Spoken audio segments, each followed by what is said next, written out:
Looking back on everything that you've done, what would you say you are most proud of? Wow, what a question. What a question. Proud of accomplishments? Yeah. I will have to name a few things, not just one, if you allow me. Sure. Getting into high school, big step, big step.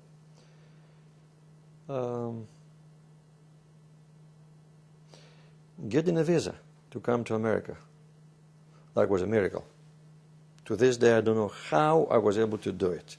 And if you know the circumstances under which I obtained that, you will be amazed yourself.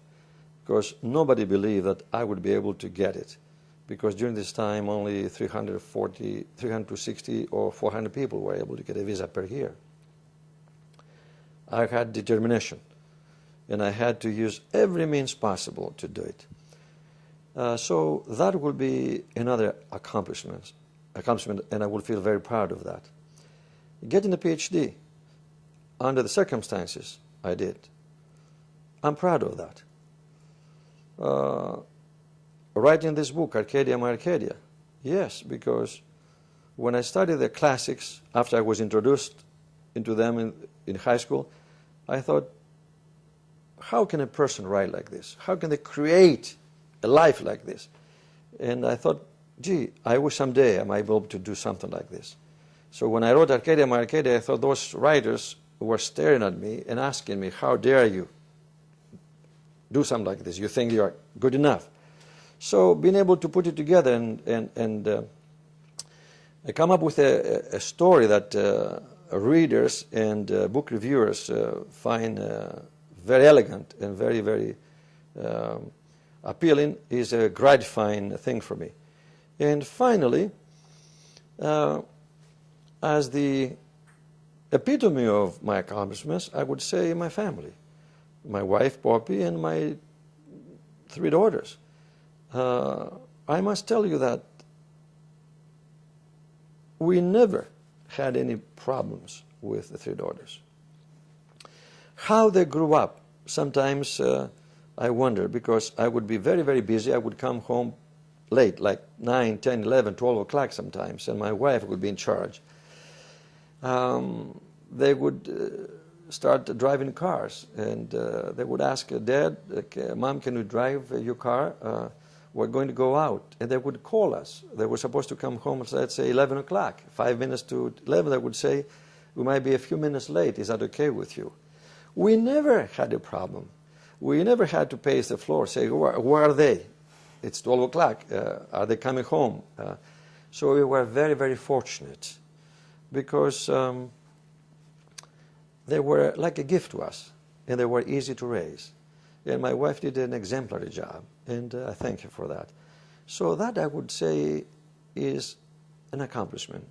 And now having those 9 grandchildren, we send out a card every Christmas to our friends, and we like to include the grandchildren. They're very, very happy to see that, and they write to us. They make us feel very, very happy and very proud because we have raised good children, and that's our best investment. Yeah, I would say these are some of the accomplishments that stand out. But I don't think Laura and I have done anything that remarkable. Just ordinary things, and I was very lucky to do them. Would I be able to accomplish those things if I had to start all over again? I don't know. Perhaps I was very fortunate to have the support of various individuals when I needed them. And that's my luck in life. That was my destiny. If I didn't have the support of those people, I don't know if I would be able to accomplish those things.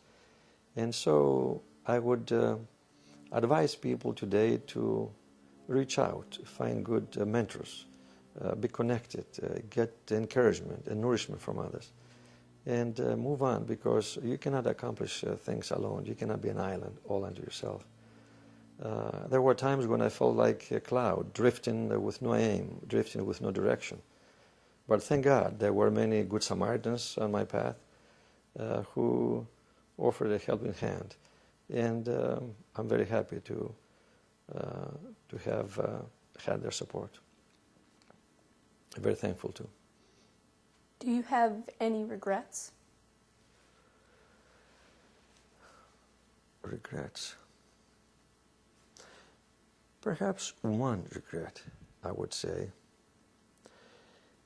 I wish that I had been able to stay home, go to the University of Athens, become what my contemporaries expect me to become, either a lawyer or a doctor. But I could not do that because it was impossible. It was expensive. I didn't have the connections. To go to the university there, you have to have political contacts, and you have to have money. So that was out of the question. But yes, I wish that I had been born perhaps to a wealthy family that could provide some stepping stones for me. But that's life. That's life. Because when you leave your country and you become a child of two worlds, it is a little bit difficult sometimes. It creates dilemmas. And sometimes you feel like you don't have any country at all. So that will be perhaps a regret. But there's nothing you can do about it.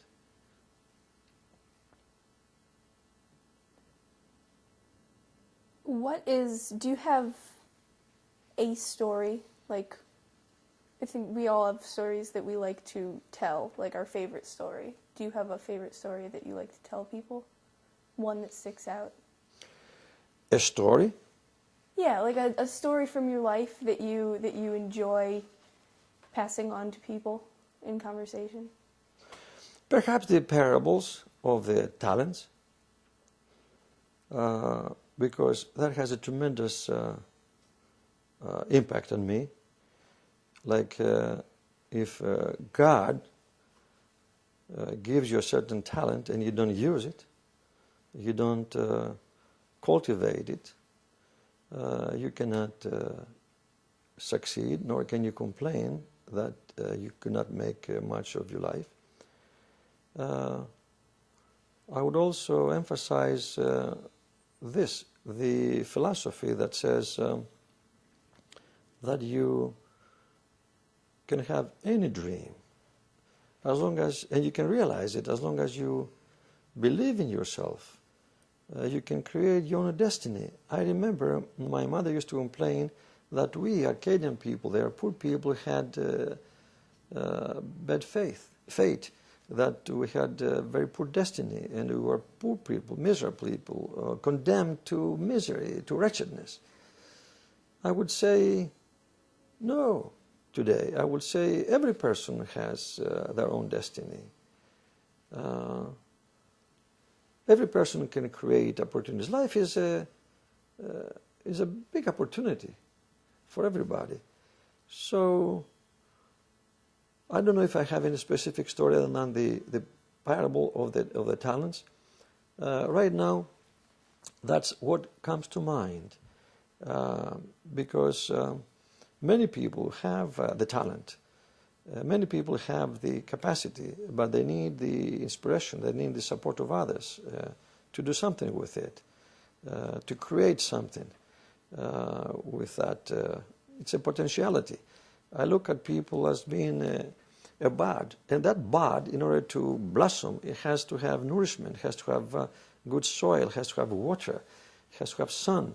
So if I did okay, if my wife and I did okay with our children, it's because we created an atmosphere within which that bud could just open up and realize and actualize itself. So, but that needs a positive outlook, and a positive environment. And that's what I would emphasize. People have to create that for themselves. If it's not there, they have to find it. My personal life is an example of that. I felt very oppressed there in Greece. I felt out of place. A good student from high school could not even conceive of going to Athens to study at the college. And those boys who were in my own class, though they were not the best students, they did go to the university and they became engineers and architects. all of that. Because they had the money, they had the political connections, they had support of their homes. So I don't know if that answers your question, but that's the best I can do.